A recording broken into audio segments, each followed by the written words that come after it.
उर्मी बहू, बंदर कैसे नाचेगा ये बात तो सिर्फ मदारी को ही पता होती है। हमने बताया था ना कि कौन सी करवट लेने से क्या होगा, परिणाम तुम्हारे सामने है। जी ताऊ जी, अब हमें समझ में आया कि आपने हमें सीधे घर आने से क्यों मना किया था। क्योंकि अगर हम सीधे घर आते तो सम्राट जी की असलियत घर वालों के सामने कभी आती ही नहीं। वो किसी तरह से चिल्लाकर, अपनी बात मनवाकर सबको जस्टिफाई कर ही देते।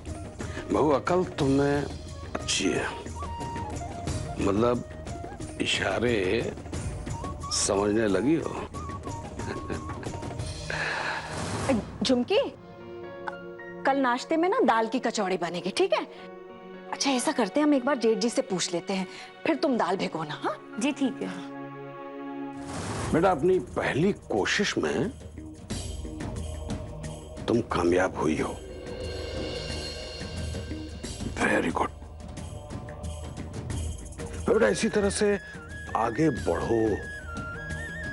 हालात बदलने के लिए खुद का पॉजिटिव होना बहुत जरूरी होता है, और जो तुम हो बेटे, कॉन्फिडेंस तो तुम में है ही। पर इन सब का क्या फायदा ताऊ जी? आज इतना सब कुछ होने के बाद भी सम्राट जी ने कितना कुछ सुना दिया। आज तो सम्राट जी ने अपने ही नजरों में हमें एक नौकरानी से भी बदतर बता दिया। क्या नहीं कह गए वो हमारे बारे में। बहू, खिसियानी बिल्ली खंभा ही नोचेगी ना। शिकार हाथ से निकल गया तो म्याऊं म्याऊं करेगी, और गुस्से से नाखून घिसेगी। जेठ जी को कचौरी खिलाएंगे तो एकदम से खुश हो जाए। एक बात याद रखो बहू, जो चीज जितनी कठोर होती है टूटने पे उतनी ही बुरी तरह बिखरेगी। बहू, अगर अहंकार को चोट लगेगी तो पागल सांड की तरह बौराएगा इंसान। पर बेटे, आज तुमने पागल सांड को बस सही अंदाज में हैंडल किया है। उसे टैकल करने का जो तरीका है ना तुम्हारा, सही है, गुड। बस उसी पे चलो और आज की जीत की खुशी मनाओ।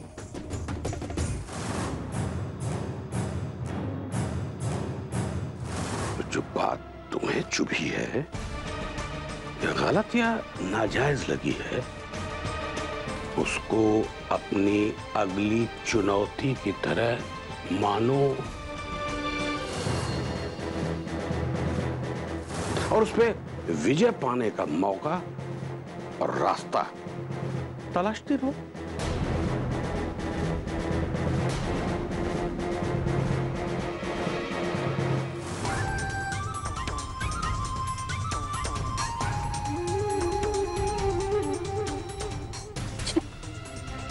उर्मी यहाँ क्या कर रही हैं?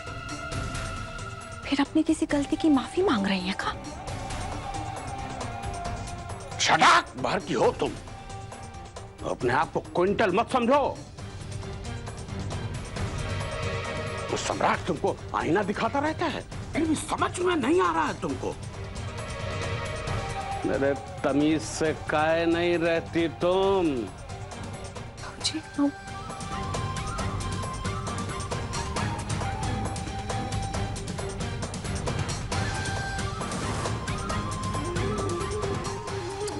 चलो जाओ, यहां से जाओ। खोपड़ी पर सवार मत हो, चलो निकलो यहां से, जाओ आओ जाओ।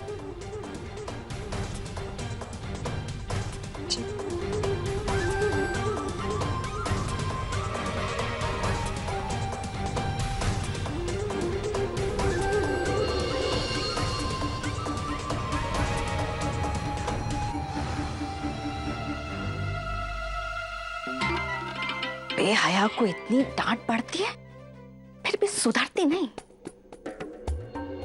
लड़की तो अच्छी है दादी।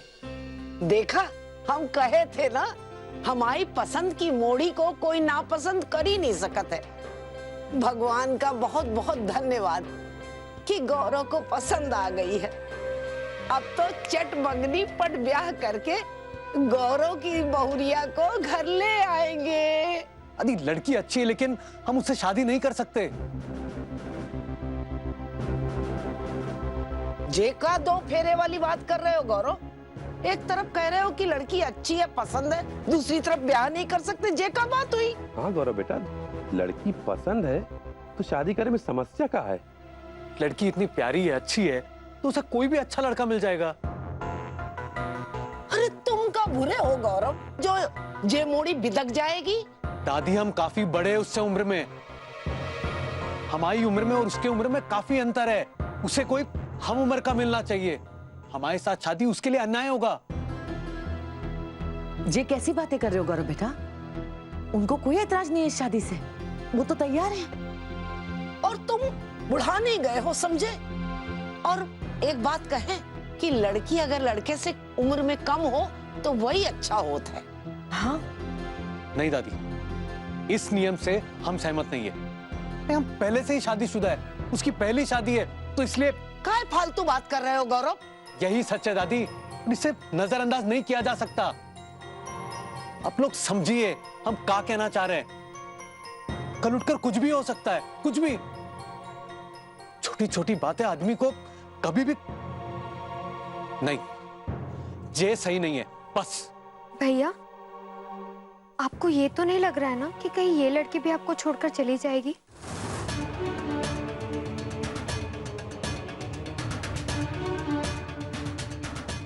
हाँ,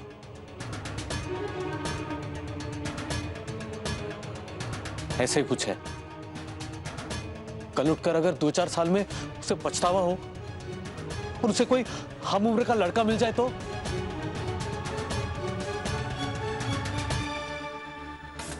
हम क्या करेंगे? जे भी चली जाएगी तो?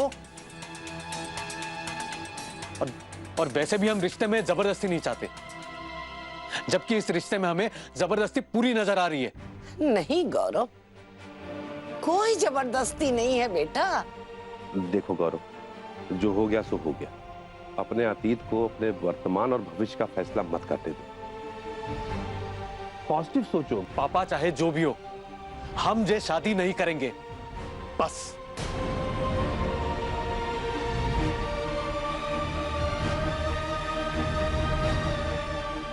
गौरव, हम इसकी बात नहीं मानने वाले। अरे इसने हमसे ज्यादा दुनिया देखी है का? इसको मोड़ी पसंद है, बस इतना काफी है। हम इस मोड़ी से ब्याह करा के ही रहेंगे।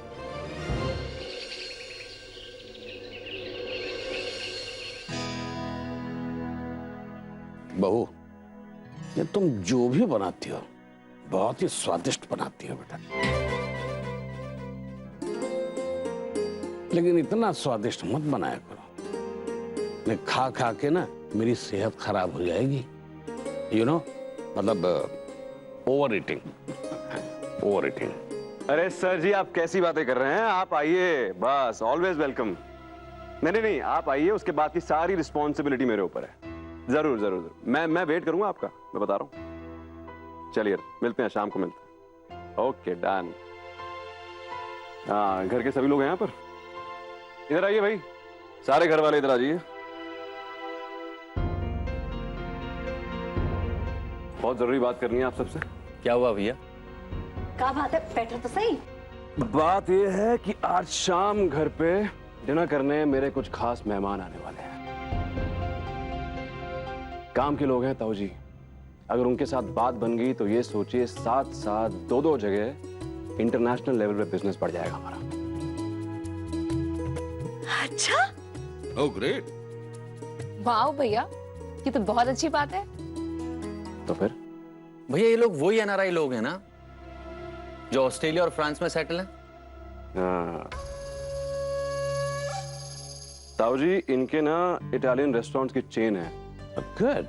और इनके साथ वहाँ अपने होटल के एक ब्रांच खोलने की बात भी चल रही है। Very good keep it up. क्या बात कर रहे हो बेटा? इसका मतलब तुम्हारा मतलब कि हमारा रेस्टोरेंट विदेश में भी खुलेगा है?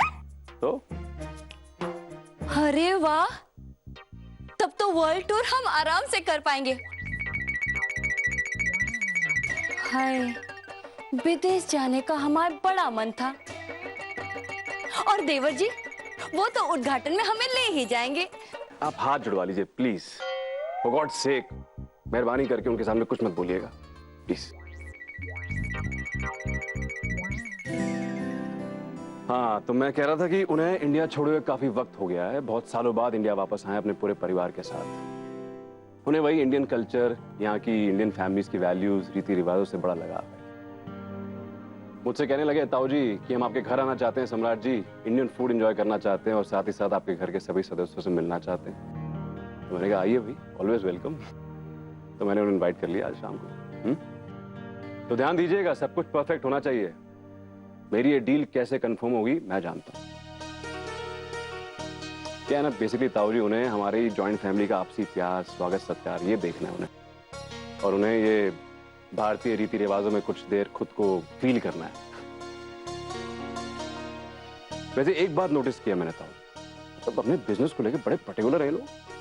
पूरी जांच पड़ताल करते हैं, मतलब जिसके साथ काम करने वाले हैं पूरा पता लगाते हैं, कहाँ रहता है, क्या करता है, किसके साथ रहता है। हम लोग इंप्रेस हो गया मैं तो ठीक है भाई, शाम को कोई कमी नहीं होनी चाहिए। भैया आप चिंता मत कीजिए, सब हो जाएगा, मैं सब संभाल लूंगा। एकदम A1 क्वालिटी का खाना आएगा और हमारे स्पेशल मेहमानों के लिए सब कुछ स्पेशल ही होगा। क्या क्या स्पेशल करोगे तुम हैं? हर बात में तुम लपलपाया मत करो, समझे? चिकचिकाई टाइप हो, बहुत चीकट आदमी हो तुम। इससे अच्छा तुम एक साड़ी खरीद के पहन लो। अरे जनाना टाइप आदतें तुमने पाल रखी है। हर बात में कूदने की आदत है तुम्हारी। दाल भात में मूसर चने। भाई घर आ रहे हैं तो घर का ही खाना खिलाएंगे ना भैया, इसीलिए तो आ रहे हैं आखिर। और जहां भी तुम लाके उनको होटल का खाना खिलाओगे, मतलब आते ही पहले दिन उनको टोपी पहना दोगे हैं?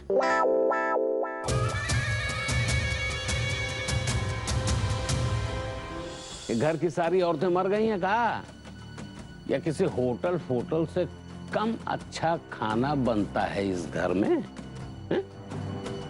सही बात ताऊ जी, बिल्कुल सही, यही होना चाहिए। सम्राट जी आप बिल्कुल टेंशन मत लीजिए, हम सब कर लेंगे। ये डील मेरे लिए बहुत इंपॉर्टेंट है, समझिए सबके सब इस बात को। हाँ। कुछ भी गड़बड़ नहीं होनी चाहिए, A1 होना चाहिए मामला। हाँ हाँ बेटा तुम चिंता मत करो, हम बहुत अच्छे से स्वागत करेंगे उनका, ठीक है? और वो 56 भोग फेमस होते हैं इंडिया के, जानते हैं आप लोग, वो बनवाइए फिर, ठीक है? बनेंगे ना? हाँ 56 भोग। हाँ बन जाए 56 भोग, हाँ बना लेंगे। हाँ अमृत तुम आओ मेरे साथ, कुछ और अरेंजमेंट करने आओ।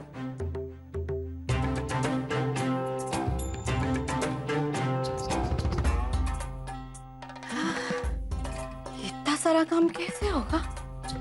वही तो माँ जी, 56 भोग बनाना कोई आसान काम नहीं है। ये काम करने के लिए तो बहुत टाइम लगेगा। माँ जी, भाभी, आप लोग बिल्कुल चिंता मत कीजिए, जल्दी जल्दी पहले लिस्ट बना लेते हैं। हाँ भाभी, हम लिस्ट बना लेते हैं, तब तक आप कुछ और कर लीजिए। हम देख लेते हैं कि किचन में क्या क्या मंगवाना है। हाँ।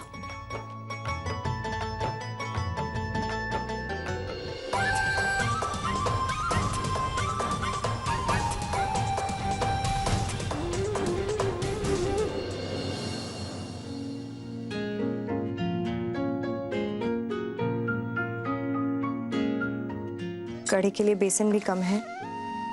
एक पैकेट ही बहुत है। एक पैकेट बेसन, मूंग की दाल, मोठ 2 किलो। अच्छा तो बहू, क्या बनाने की योजना है? लिस्ट तो बना ली है हमने ताऊ जी। बहुत कुछ बनाने की प्लानिंग है और हम कुछ चीजें ऐसी बनाते हैं ताऊ जी जो हमारे अलावा दुनिया में हमसे ज्यादा अच्छा कोई नहीं बनाता। मेहमान भी जब हमारे हाथ का बना हुआ खाएंगे ना तो बस खाते ही रह जाएंगे। फिर देखिएगा, सम्राट जी की डील फाइनल ना हो, ऐसा तो हो ही नहीं सकता। वाह, प्लानिंग तो शानदार सजाई है तुमने।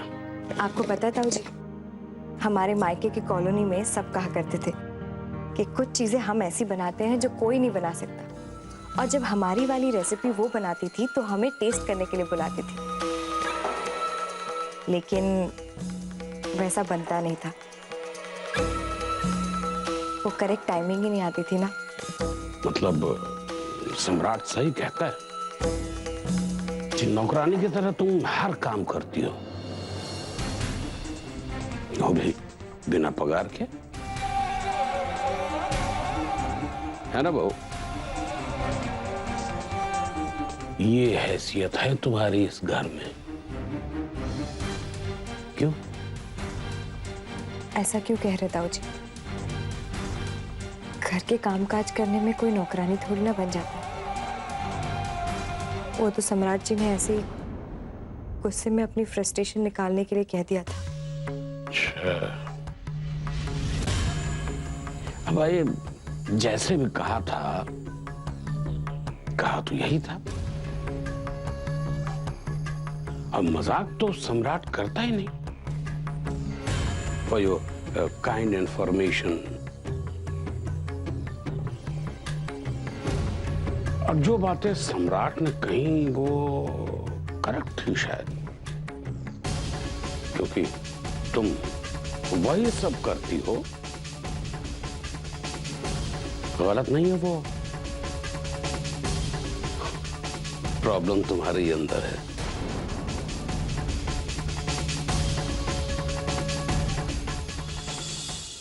प्रॉब्लम तुम्हारे अंदर है। हम ऐसा नहीं सोचते ताऊ जी। हमें अपना घर का काम करना अच्छा लगता है, और अगर हम अपने घर को नहीं संभालेंगे तो फिर कौन संभालेगा? तो इसको कहते हैं औरताना जज्बा। बेटा कमाल का थॉट लेके चलती हो तुम। लात लताड़ सहते हुए भी अपना फर्ज निभाते जाओ। बेटा सोचो जरा कि सब करती हो उसके बावजूद सुनती हो।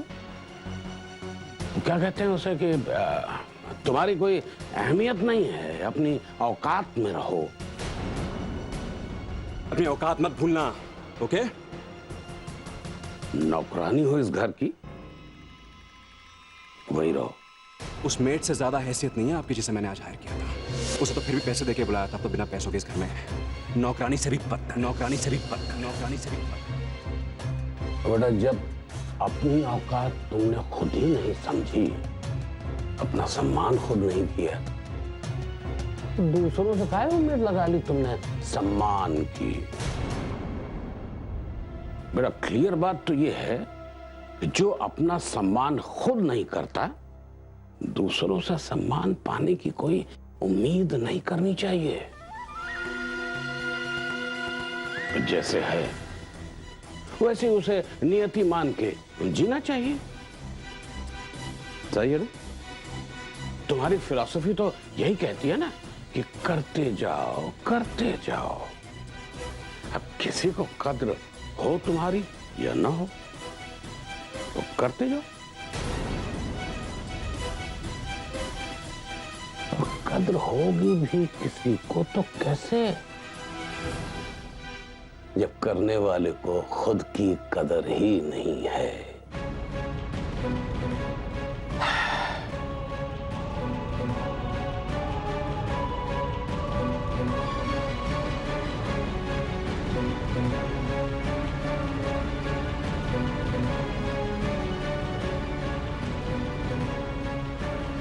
थिंक, सोचो सोचो कैसे होगी कद्र, कैसे एहसास होगा दूसरों को तुम्हारी अहमियत का।